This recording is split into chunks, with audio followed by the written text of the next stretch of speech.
Bismillahirrahmanirrahim. Assalamualaikum warahmatullahi wabarakatuh. Perkenalkan, nama saya Hamilatus Saadah dengan NIM 23283010, mahasiswa D3 Manajemen Informatika.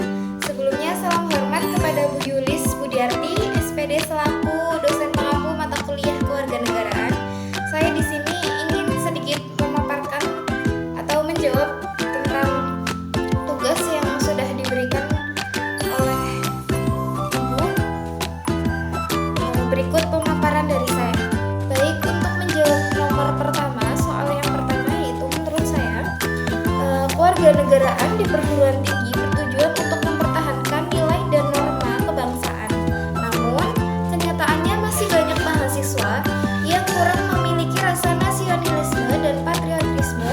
Untuk itu, perlu ada pendekatan yang lebih interaktif dan konseptual dalam mengajarkan pendidikan kewarganegaraan, seperti melalui kegiatan lapangan dan studi kasus nyata agar mahasiswa lebih memahami dan menginternalisasi nilai-nilai Pancasila dalam kehidupan sehari-hari.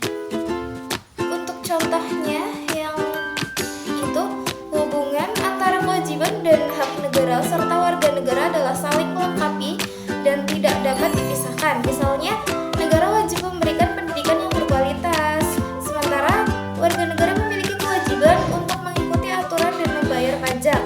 Contoh lainnya, negara berkewajiban menjaga keamanan dan warga negara memiliki hak untuk hidup aman.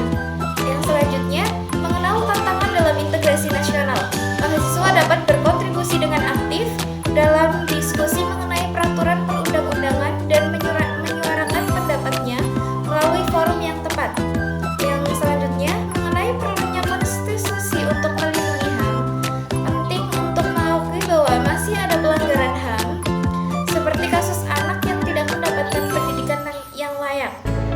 Untuk mengatasi hal ini, perlu ada mekanisme pengawasan yang kuat dan penegakan hukum yang efektif.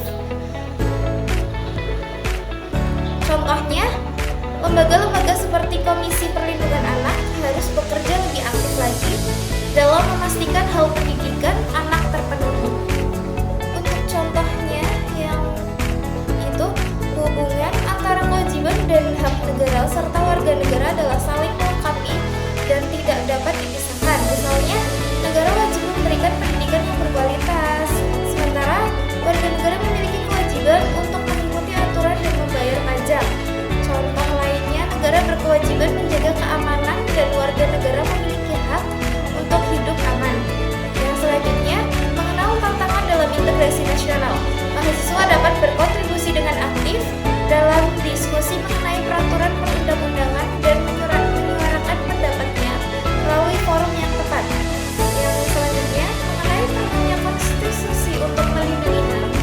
Penting untuk mengakui bahwa masih ada pelanggaran HAM, seperti kasus anak yang tidak mendapatkan pendidikan yang layak. Untuk mengatasi hal ini, perlu ada mekanisme pengawasan yang kuat dan penegakan hukum yang efektif. Contohnya, lembaga-lembaga seperti Komisi Perlindungan Anak harus bekerja lebih aktif lagi dalam memastikan hak pendidikan anak terpenuhi. Baik, untuk poin yang kedua yaitu ketahanan ideologi Pancasila kini dihadapkan pada ujian era globalisasi, di mana akses informasi yang mudah memudahkan ideologi lain meresap ke dalam masyarakat. Sebagai contoh, konsumerisme yang dibawa oleh globalisasi dapat membuat masyarakat lebih mementingkan konsumsi ketimbang nilai-nilai kebersamaan dan gotong royong yang diajarkan oleh Pancasila. Pancasila diakui sebagai ideologi yang terbuka, yang berarti bisa menyerap nilai-nilai baru demi keberlangsungan bangsa. Akan tetapi, ini juga berarti bangsa harus waspada terhadap ideologi baru yang berpotensi mengikis nilai-nilai Pancasila. Tanpa pencermatan, masyarakat bisa saja terbawa arus ideologi baru dan melupakan Pancasila. Contoh nyata dari dinamika tersebut adalah munculnya radikalisme, ekstremisme, dan konsumerisme.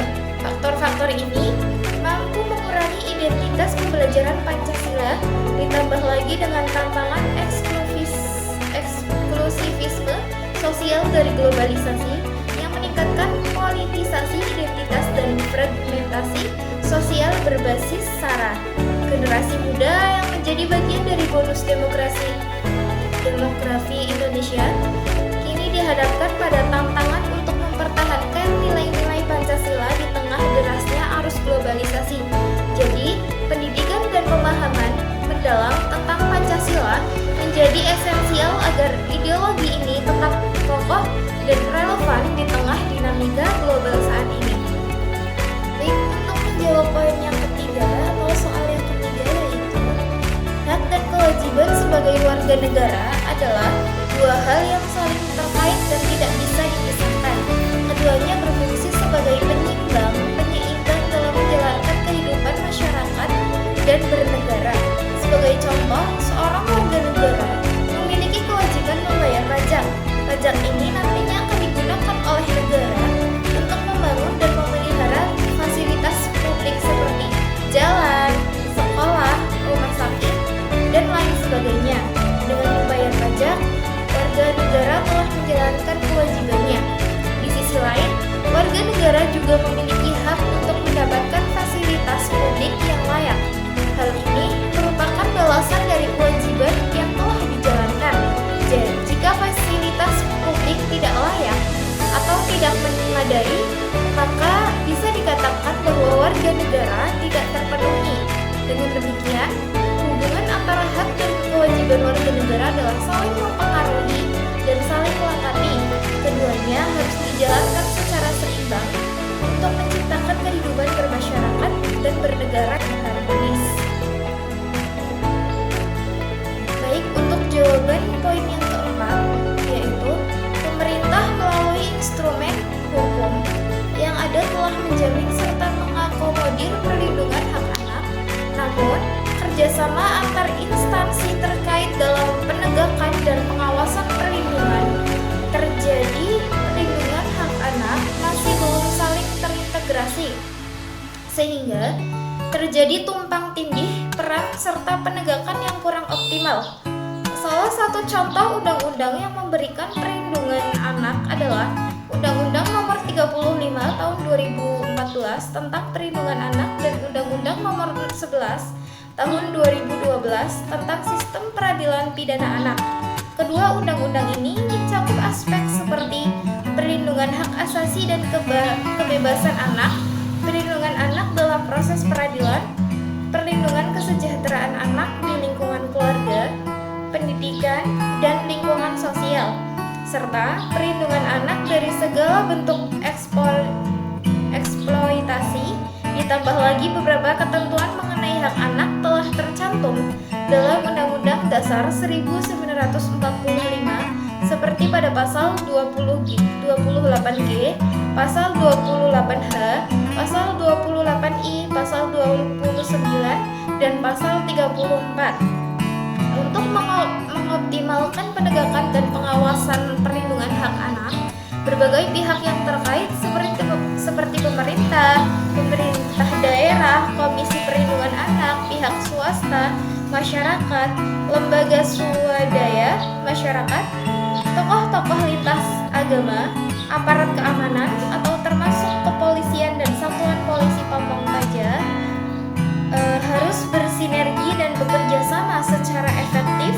Hal ini penting agar undang-undang dan regulasi terkait bisa dijalankan dengan baik, sehingga perlindungan anak dapat terwujud. Dengan demikian, meskipun konsep dan aturan yang ada sudah memadai, namun penegakan dan pengawasan yang optimal belum sepenuhnya tercapai karena masih adanya kendala dalam koordinasi dan sinergi antar instansi terkait. Upaya bersama dalam mengidentifikasi dan mengatasi permasalahan yang ada, serta memperkuat kerjasama antar pihak akan menjadi kunci untuk menciptakan perlindungan anak yang lebih efektif di masa depan. Berikut tadi pemaparan dari saya, kurang lebihnya mohon maaf karena saya masih dalam tahap belajar. Insya Allah setelah ini saya akan lebih banyak belajar lagi. Sekian dari saya. Wabillahi taufiq